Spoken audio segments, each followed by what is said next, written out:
Can you hear these pigeons? No. Okay, that's funny.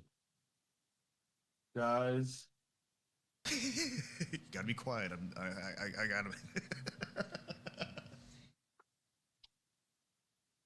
guys, you're gonna have to get out. Nope. Hey, guys, ouch. Nope, up here. Up, out, up.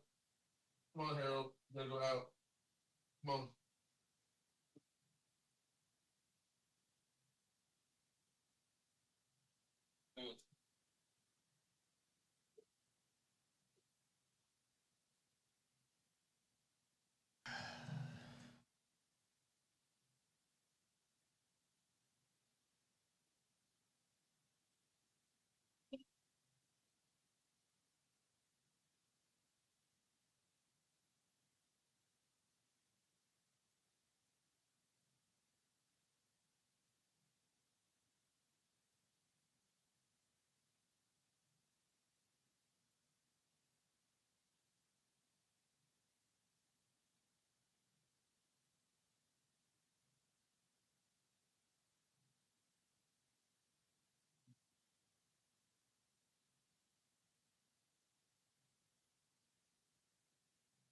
Sorry about that. Huh.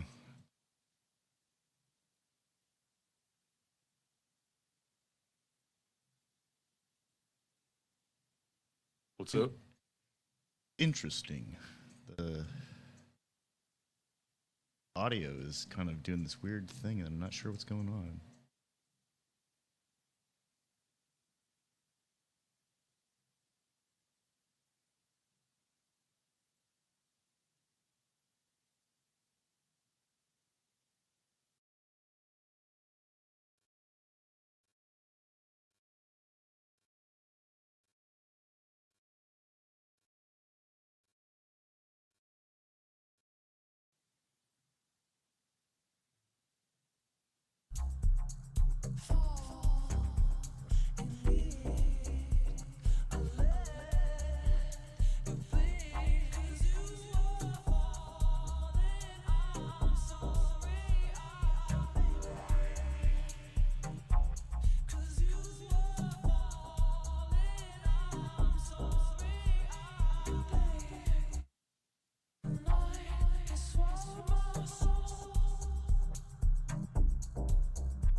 Exceptional Radio. Sunday. It's still winter. We've got like a month left. But there was this like week or several days. Yeah, it was like a week where everything was feeling like spring again, and it was kind of nice. And now there's a blizzard on the way.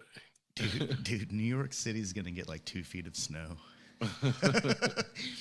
Apparently, there was an announcement saying like, "Hey, we need people to volunteer to shovel snow. We need you to bring your IDs and stuff." So you got to prove that you're a citizen of the city, or that you a resident, so that you can volunteer to shovel snow.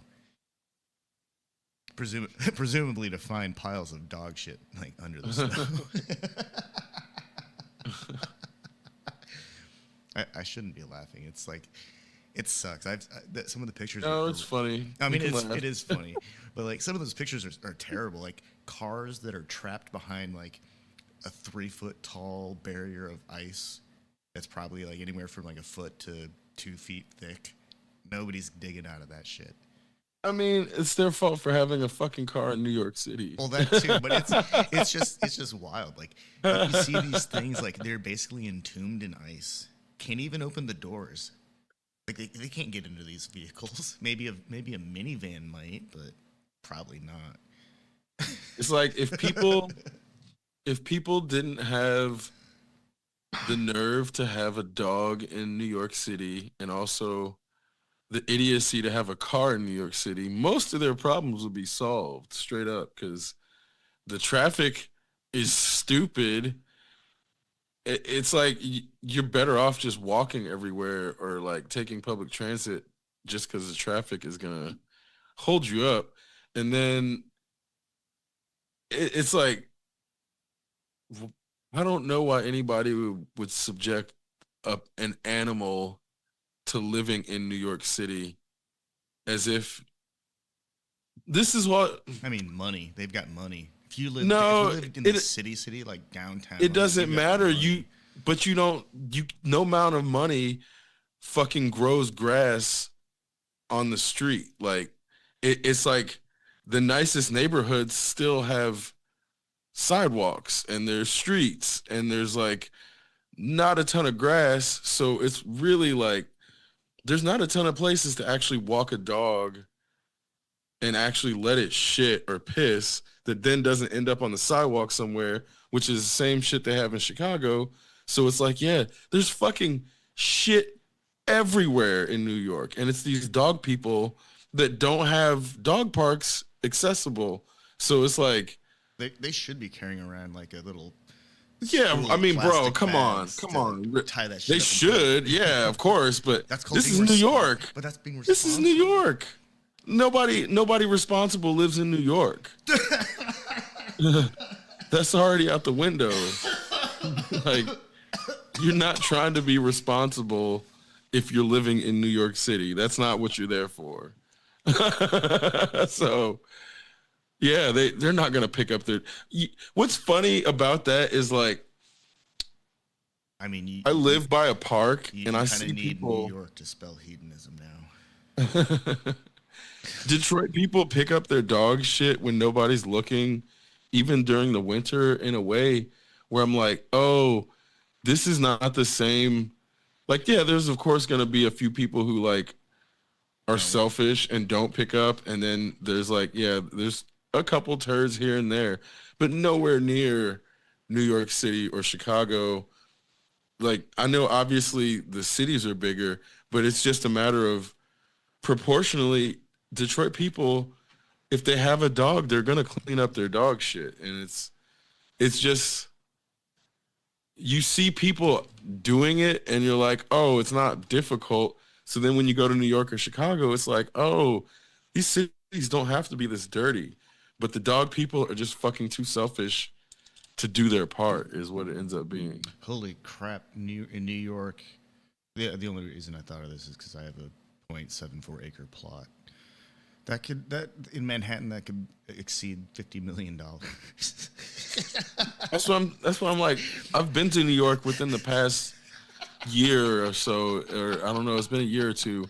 There's no, like, you go to a park and it's barely green in a park, and it's like, you know, obviously prime they have locations trees. 0.74 acres reach over $90 million. In the Bronx, Staten Island, and Queens, that could be $2.5 to $4 million. No, it's just super artificial. It's like one of the most artificial places on the planet. The only other artificial place that can compete with New York is like Las Vegas in how unnatural it is. And people from New York, that's why they stay so insulated. It's like it's a very specific type of living that once you leave New York, if you've only lived there, it's going to be really hard to adapt living anywhere else. Just because, it's unique, but not for good reasons. Oh man, but 3/4 of an acre in Las Vegas is only $159,000. Yeah, but it's got bedrock, and you won't be able to have a fucking basement in it, probably either. You gotta use dynamite and excavate. You gotta build a skyscraper if you want a basement in the desert. Chicago, $60,000 to $350,000 for that 3/4 of an acre. What's wrong? What the fuck's going on in New York that it costs millions of dollars?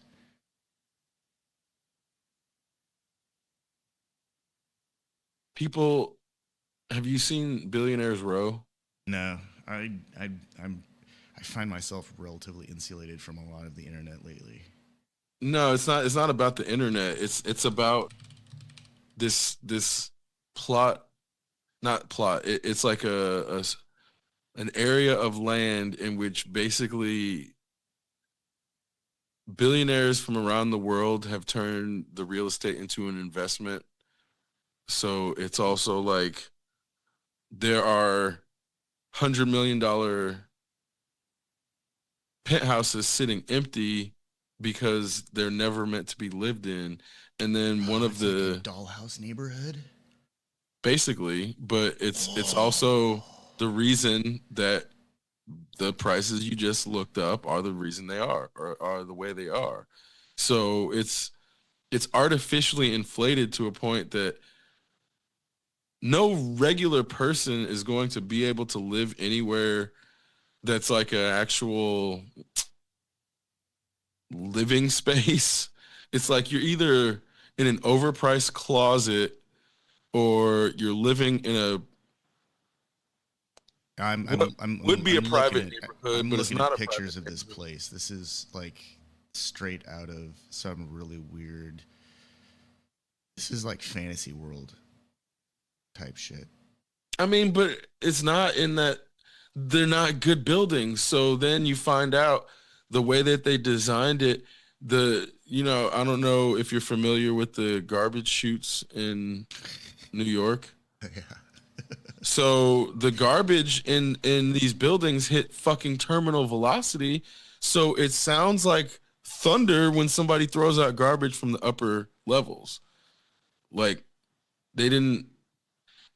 And then, of course, it's shoddy construction. So the buildings are starting to lean. And then one's it's got a bunch of spaces sold, but because the building is starting to lean so terribly, it's like it's not even going to be able to be occupied before it got finished and started like the leaning it's going tower to be of money. Yeah, it's going to be condemned basically before it was inhabited. I wonder what kind of insurance policy they have for something like that. Not good enough is the problem, in that there are people who will benefit from the insurance, but everybody else, effectively, it's going to be a private equity company. Like the architecture companies, the engineers, everybody else involved is going to lose reputation because of this building. And so it's like any short-term monetary gain is going to be lost in reputation hit. So apparently one of the solutions to this leaning building is to build another building and connect them with an arch to stabilize them.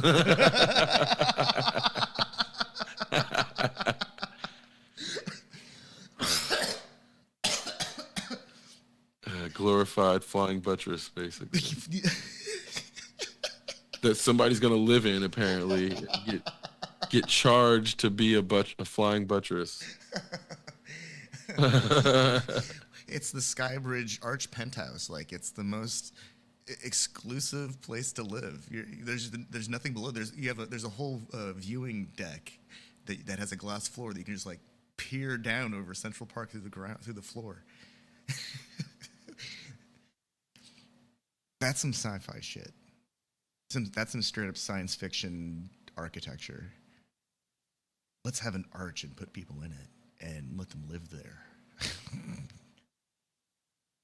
It's taller than every other building around.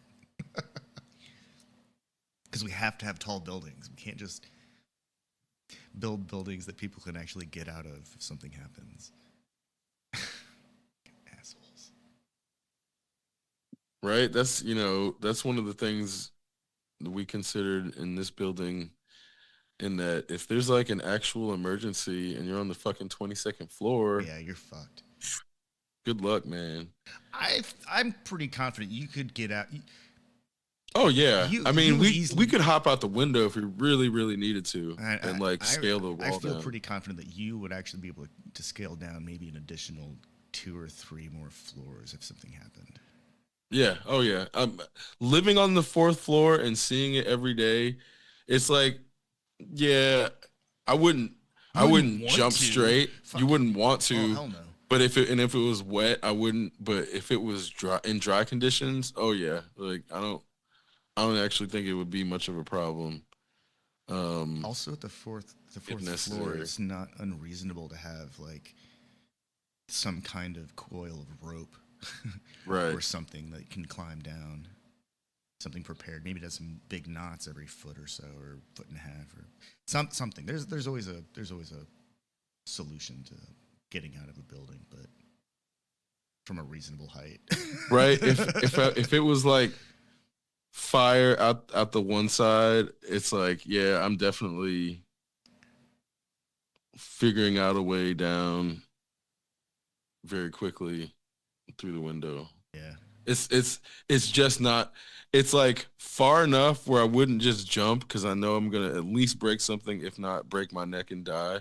But like a controlled descent from the window, oh yeah, no, that's definitely doable. You know, there is, I think there must be some kind of fantasy. Like I wonder how many people who live in these high floors, I wonder how many of them have like base jumping kits that they fantasize about relying on safely getting out of the building if something happens. I'm curious. I bet it's a really low, like a very low number, like not even 1% of people who live in high floors. But I'm curious because there's got to be some kind of like thrill-seeking lack of risk aversion to living at those heights. I mean, it's one thing to be in like a hotel and get a high floor and have that experience for a couple nights or something, but all the time.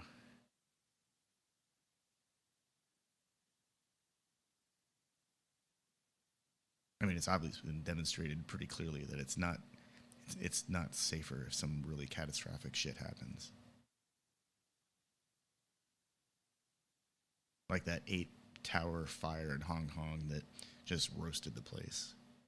Yeah. Well, and then the building materials make a difference too, and construction methodology and the way that they're engineered. Those things are all really important, but still, all those things do is like give the people a little bit more time to get out. These are still like, essentially giant chimneys.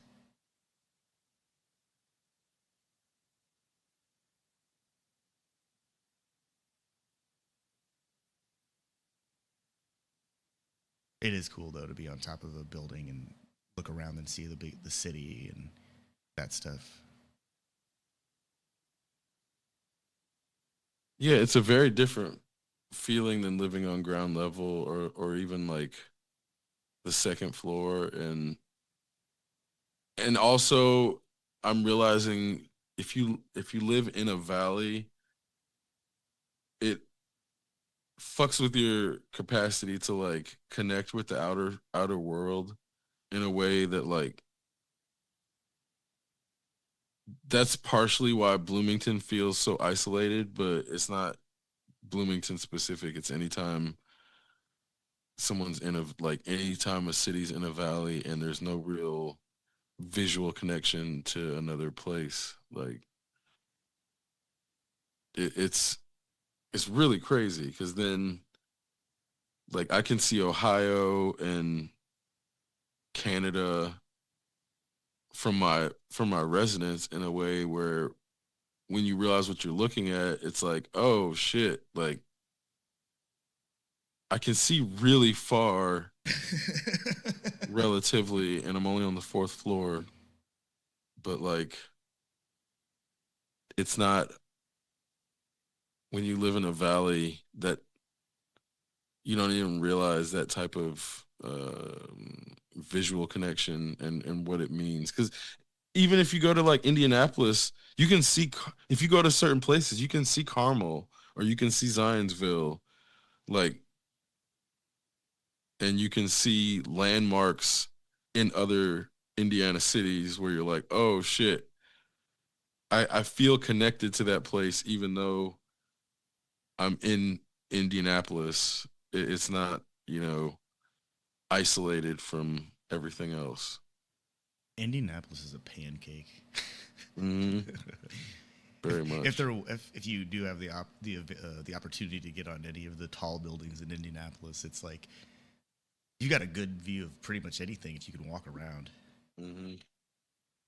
And there aren't really that many tall buildings, and they're not really that tall either. I mean, I'm pretty sure they're all skyscrapers technically, but. Well, and that's where I don't know if you've been to. Definition of a skyscraper. I don't know what's called now. It's the Sears Tower in my mind. It's always going to be the Sears Tower. Like the observation deck. The Willis Tower. Willis Tower. That's a stupid name. I refuse, just like it's still Deer Creek and not. Because a London-based insurance broker, Willis Group Holdings, leased a significant office space, acquiring the naming rights as part of the deal. No, it's still Sears Tower. Chicago would still call it the Sears Tower. Yep. No one's going to call it some British holding company's name. Nope. Nope. I don't care what sign they put on it. Chicago is one of the most American cities that there is. You can't just call it some British company's name and get away with it. Unless they're trying to get out of England and reestablish an American, become an American holdings company, in which case that's okay. Because, that's how capitalism is. Let's see. It has to be 40 stories in height. That's the original definition from 1880. What? For a skyscraper? Yeah, 40 stories.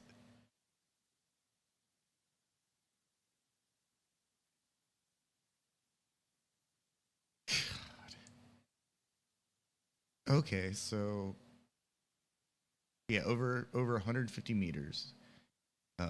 Is where skyscrapers begin, and then super tall is up to 300 meters from there.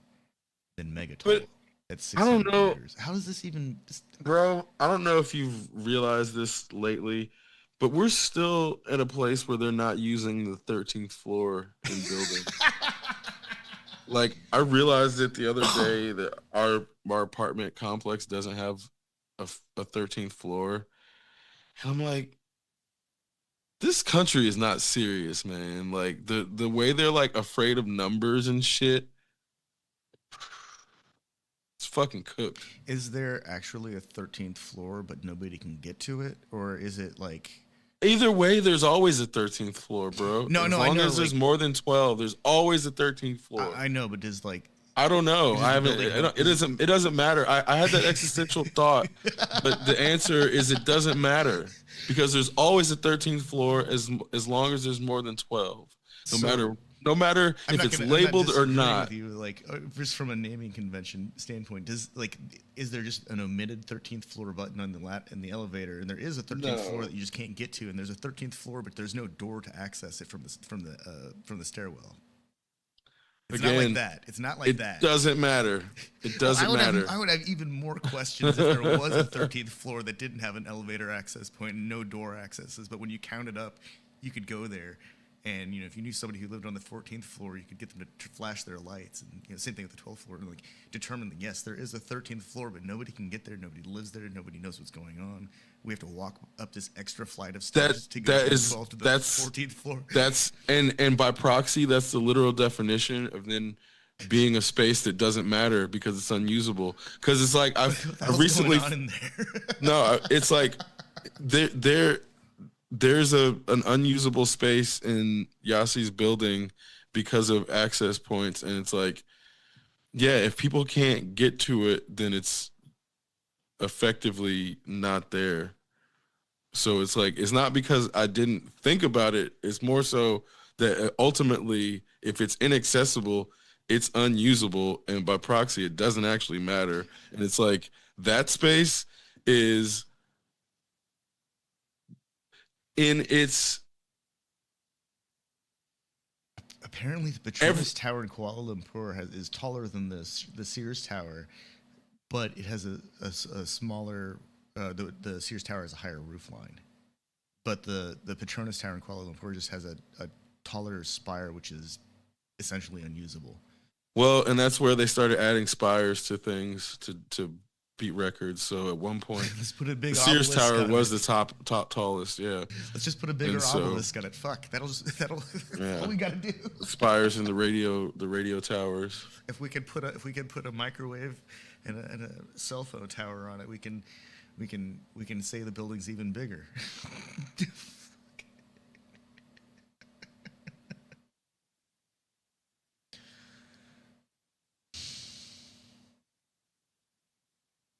I wonder how much effort it requires to put some absurd spire on a building. Like, how much extra structural reinforcement does it take? Like, how much more does it make a building cost just to put a stupid obelisk on top of something so they can wave their dick around? Like, there's got to be a better way to do this shit without having to, oh, wow, this thing's got all sorts of massive girding on it to hold it up. Yeah, the Petronas Tower looks like it's got additional metal structures to keep it stable that are... I bet it doesn't need those things if it doesn't have that ridiculous tower strapped outside of the main building. Unless it's something really absurd, like it's suspending that stuff from like cables or some crap, and the actual building is floating like a hammock. I know it's not that cool. What I just described is way cooler than any building that I'm looking at right now. Fucking floating building.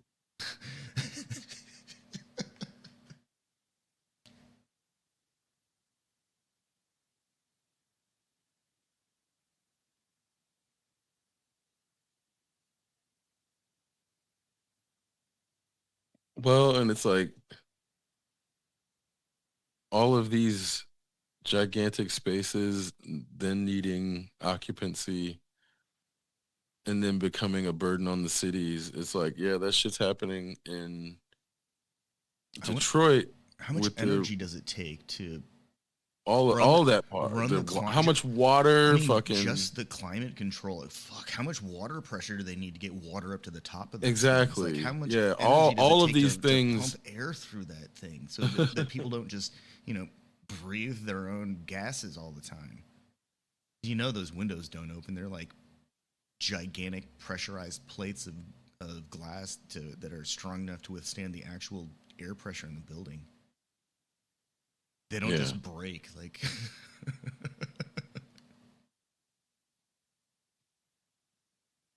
And then it has to be wind resistant on top of all this. Oh boy. Some of these things look like drill bits. That's pretty crazy, actually. Well, I mean, obviously, the stability is going to determine, or there's going to be a correlation between the structural stability and the geometry.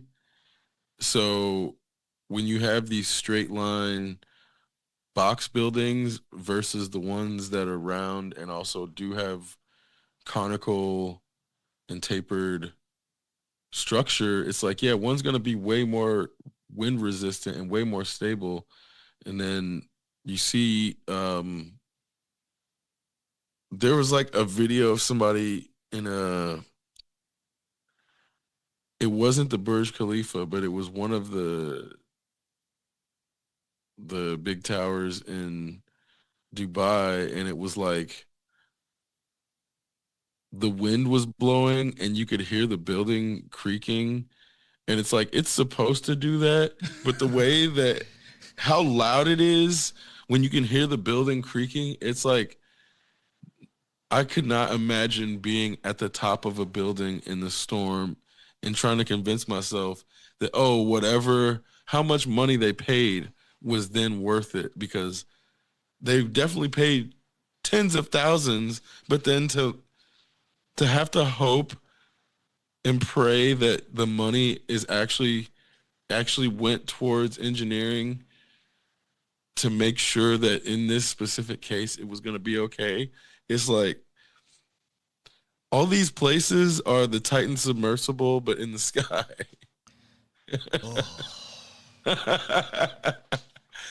And it's like these man, people, I actually just cleaned out my phone because it was full of pictures and videos of cats, and because I had to do some kind of critical update to my phone, and that was really interesting. He was like, I haven't gone through a device like that in a while, and I found that video of the person heating up the Dr. Pepper can over the stove and then turning it over and touching the ice water and collapsing it.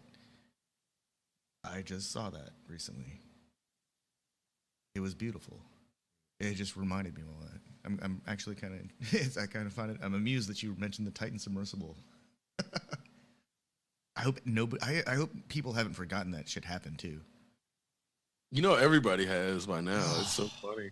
It's so funny how quickly American memories get wiped out. It's like, man, that the way I got to give the CIA props on the way that Americans just forget. Like, it's like that Men in Black fucking The neuralizer. neuralizer. That thing couldn't even compete with the fucking CIA right now.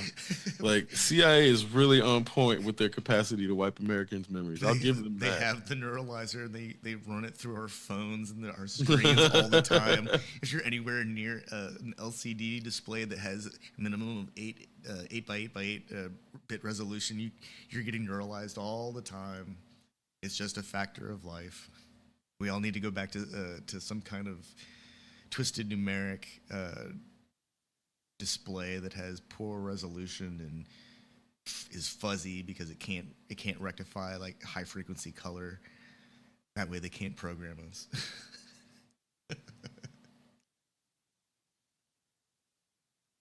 I don't know if it's like pre every device having speed dial or what, but I remember at some point I would know everybody's phone number by memory, and then It was before, it was right as pagers were introduced that everyone stopped right, forgetting numbers because it was always right, informing you the numbers you had to call, who was trying to get a hold of you. But before pagers became a thing, everyone knew everyone that every number that they needed to know was essentially like memorized. Addresses were memorized. well, it was too difficult to change numbers, so people's numbers stayed the same for longer. Yeah. And some people, I think, in our parents' generation, have probably fought to keep their old school number despite losing like actual landlines and everything becoming VoIP.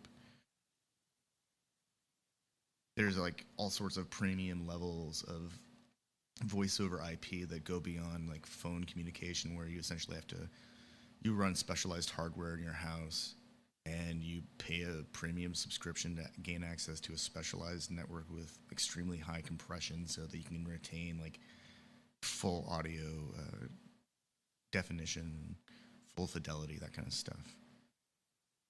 Yeah, I actually had to use one for a while. I was on a radio show, um, on some fucking libertarian network, and they sent me one of those phones to use. Everybody on the network used one, but it was like it must have been 2017, 2016.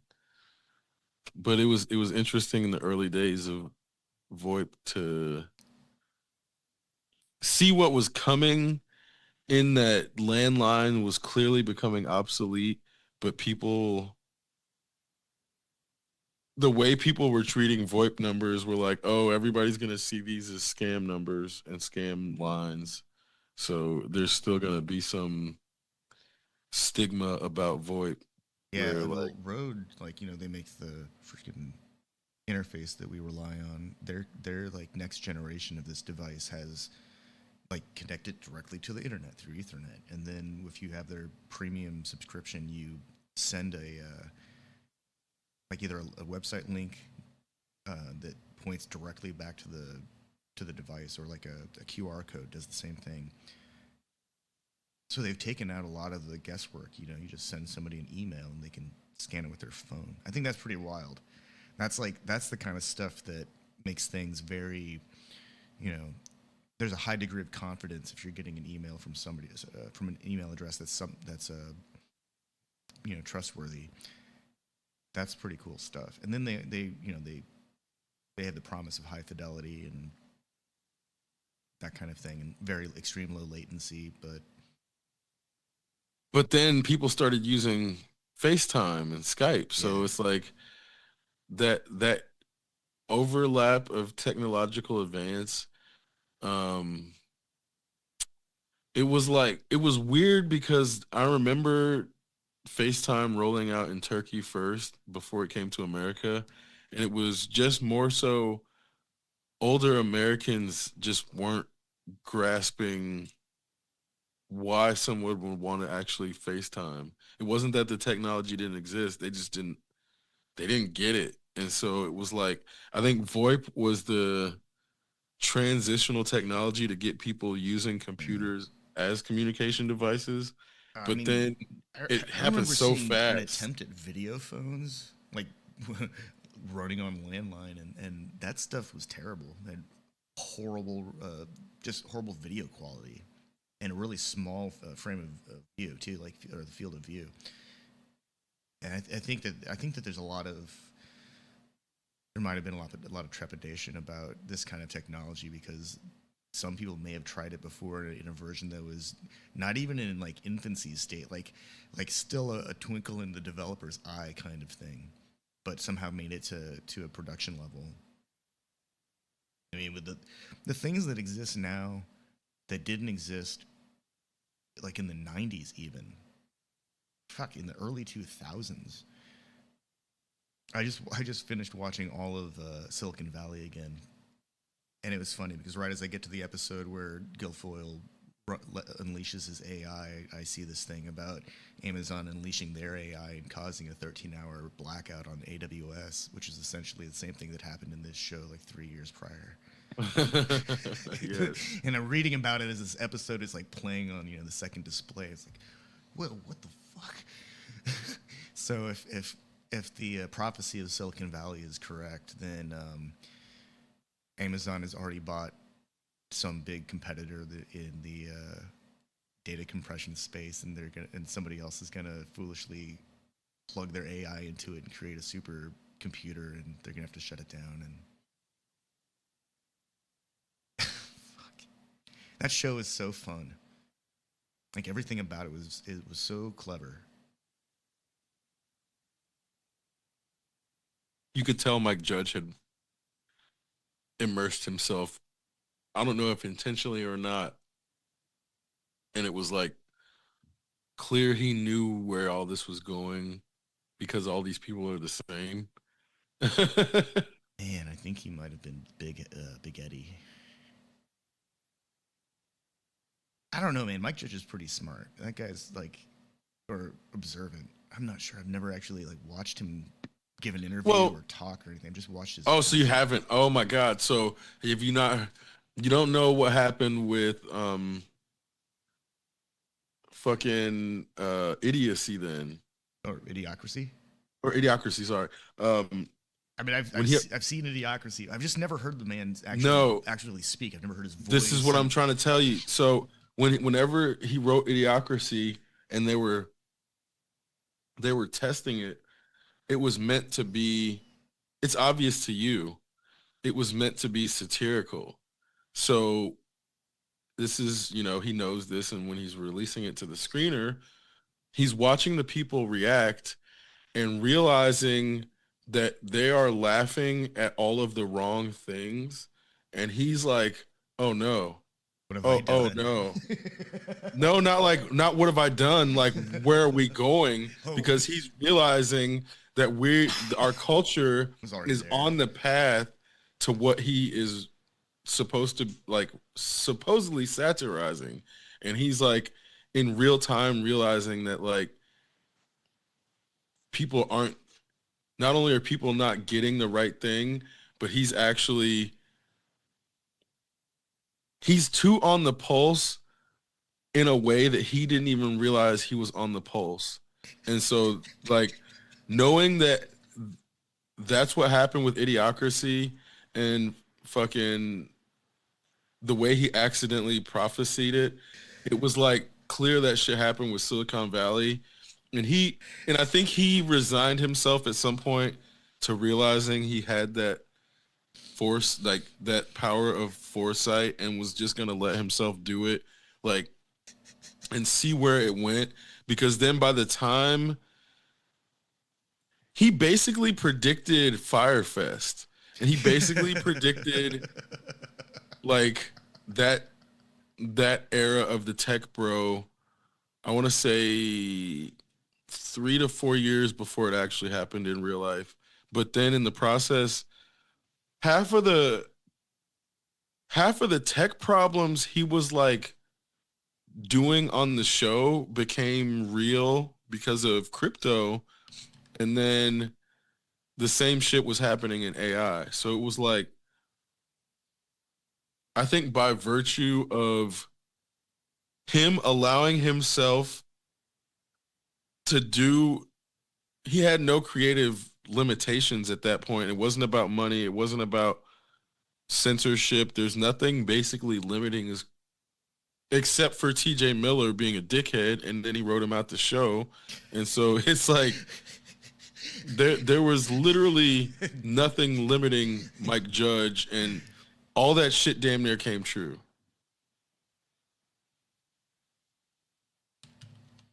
Yeah, the exit event was pretty fun. And when Jin Yang shows up, he's like, "Give me money." And he's like, and then he goes off looking for Elric. The whole show is it was a lot of fun. It looks like he partially inspired by his experiences as a Silicon Valley engineer in the 80s.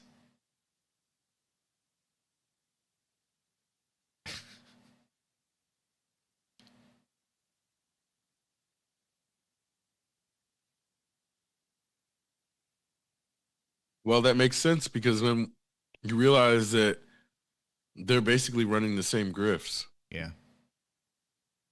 They all are. It's literally been over promising and then attempting to acquire the gap, which was over promised from some small company that doesn't know what they're sitting on, or they can't get in the same room as that other person who's then able to sell their tech.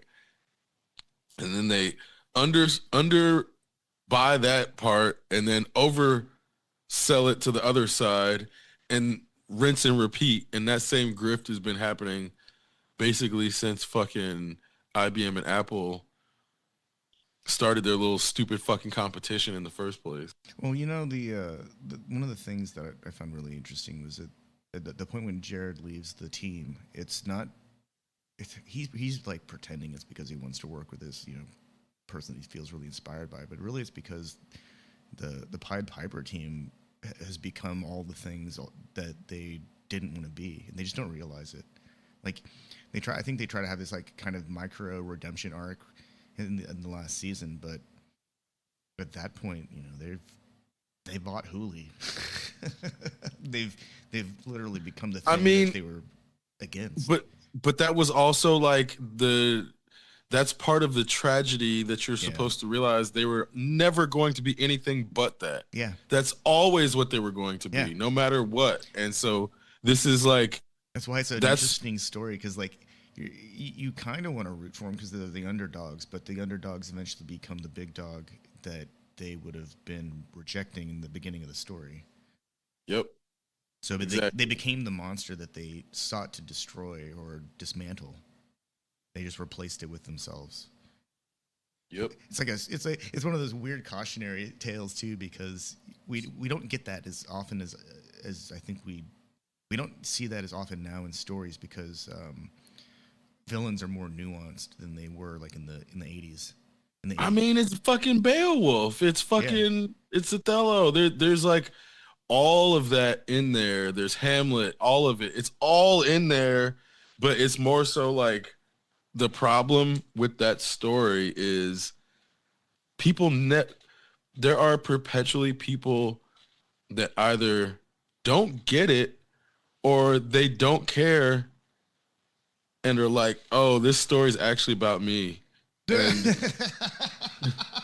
they don't understand. No, it's actually not about you. And so, which is where it's like, yeah, we have to keep retelling the same fucking stories over and over and over and putting them in different clothes in different industries, because there's always going to be these people that reject them, and you have to try to wolf in sheep's clothing empathy in through these stories.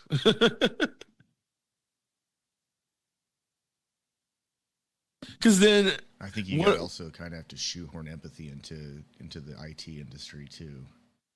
That's a very for sure. That's like one of the most gate-kept places that exists. I mean, and they deal with that very heads on, but also like in a way that was mimicking real life. Yeah.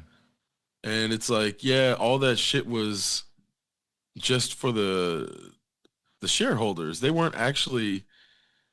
didn't care about diversity, equity, and inclusion. They just put it on their books because it was going to help their fucking share value at the time. And now they took it off their books because they think it's going to hurt their share value, which is like, yeah, black people knew that shit. Gay people knew that shit. But a lot of people still, to this day, still believe capitalism actually has the capacity to care for whatever reason.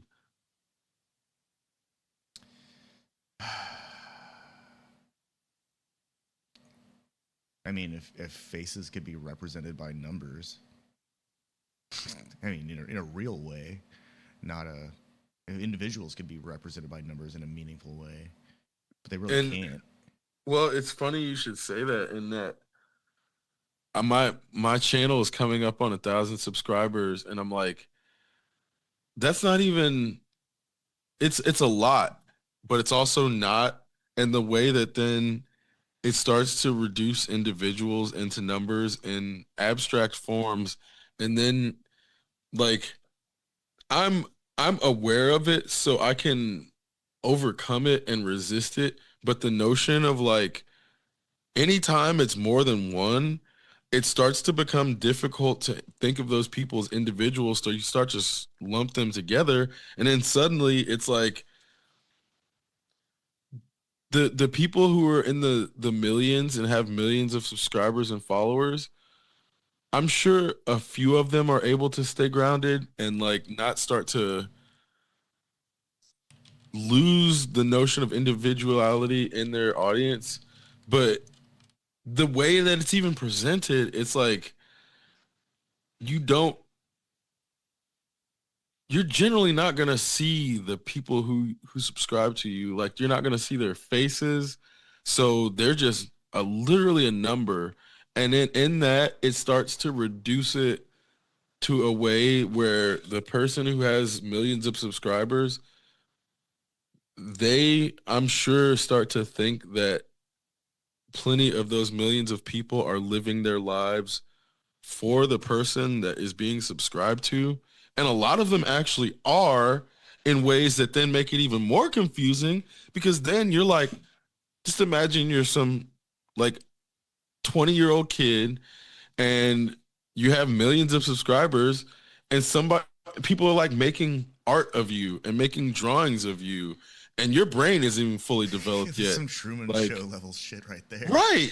You can't even blame somebody for getting in that situation and then getting a distorted view of the world and not being able to empathize with humans, because the things that have then become their surroundings are literally designed to dehumanize their audience and then make them so abstract that then it's like you want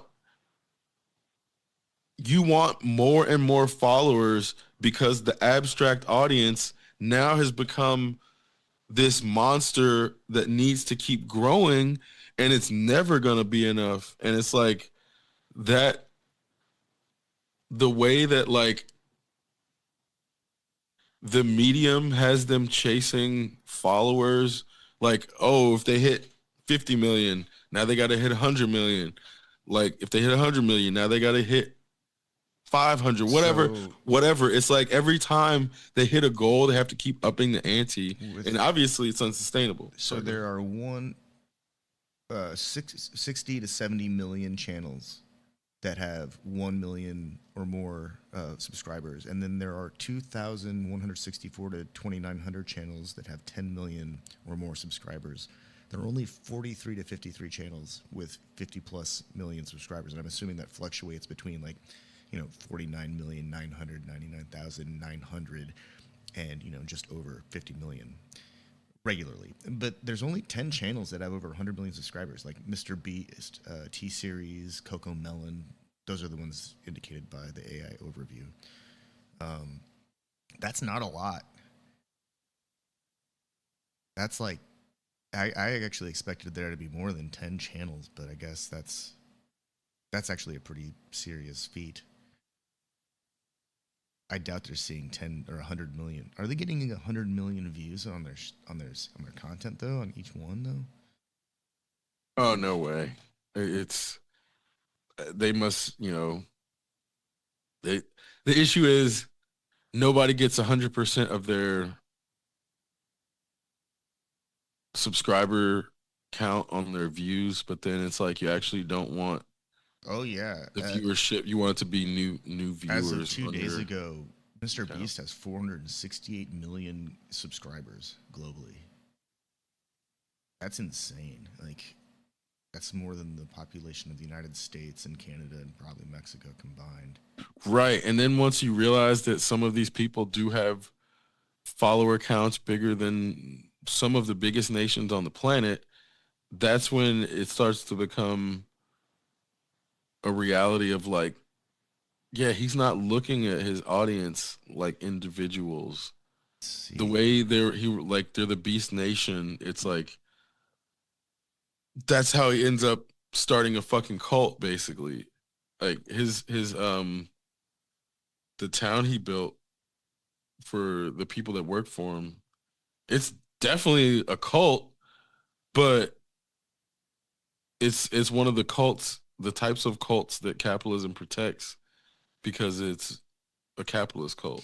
Okay, so T-Series is I think it's the number 2. Yeah, it's the number 2. It's got 310 million subscribers. It's based in India, but it's like has the highest global view count at 331.6 billion views. Mr. Beast isn't on this top 10 list. Coco Melon is though. And I bet, and this is where I bet like a lot of American creators are actually being botted by the government to Coco keep Melon them and relevant. Toys and Colors are the 2 solely U.S. properties that are on this top 10 list. Which is like, yeah, this is the type of billions of views. Which again, it's like that's the type of soft power that the United States government would pay money to keep. Um, and it's like, yeah, you see the type of anti-African, anti-black propaganda that Mr. Beast does, and it's like, oh yeah, he's definitely, I don't even whether he watch knows it or not. I mean, you don't have to watch it. It's like you just see the thumbnails and see the titles. It's like, oh yeah, he's doing fucking anti-black government propaganda, whether he knows it or not. I just can't stand the presentation style. It's like way too in my face. Like if I want to watch cartoons like that, then I watch cartoons, but I don't want to watch people behaving like cartoons. Not that kind of cartoon anyways. Well, and this is where now people are drawing a huge distinction between Mr. Beast and I Show Speed. Mainly that when you see the difference between the way that they're presenting other cultures that aren't the United States, it's like, I don't know if you saw when I Show Speed went to China. Mm-mm. Are you familiar with that? No. Bro, it's like he undid so much anti-Chinese propaganda single-handedly that it's funny that, like, as a Chinese American, it hasn't like rippled down to you, like just hearing about it but it's like, it's one of those things that in the black community, the way that he's undoing anti-African CIA propaganda, it cascaded, and then it like people started making videos about it. So there's like a whole bunch of people who are black who he undid the CIA propaganda like with his videos, but then in the process, because they were also like small creators but big enough to like have other people see what they're saying, it caused other black people to start looking at what he was doing. And so now there's like a whole bunch of people who are black who have been inundated with anti-African propaganda that are now realizing it because of him in a way that, like, I imagine the same thing happened with Chinese anti-Chinese propaganda. I'm not getting any like pro or anti-China or any Africa.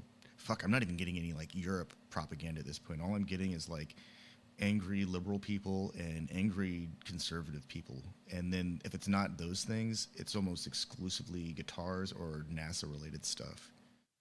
It's really weird. No, I mean, and I'm in the same boat.